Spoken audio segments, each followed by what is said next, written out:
Matapos sa mahigpit na laban na umabot sa overtime, bumangon ng Converge Fiber Xers laban sa NLEX Road Warriors na si Neliohan ang panalo at muling pinatunayan ang kanilang lakas ngayong PBA Philippine Cup. Ang ibang detalye alamin sa pag-abante ni Jake Miculob.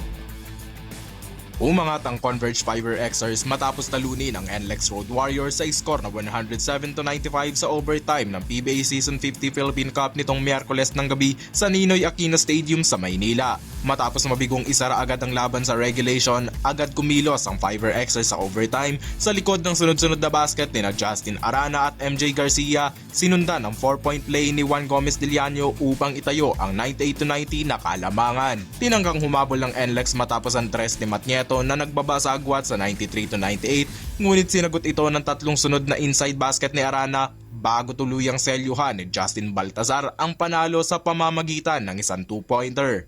Nanguna si Baltazar sa Converge matapos magtala ng double-double na 25 points at 24 rebounds. Nagtala rin si Gomez Diliano ng triple-double na 20 points, 13 rebounds at 10 assists.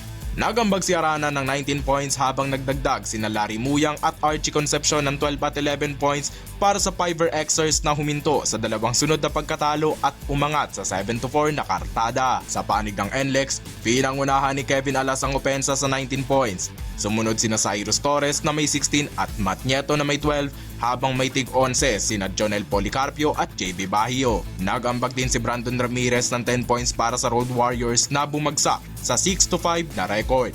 Ako, si Jake Miculob, Abante Sports, now na!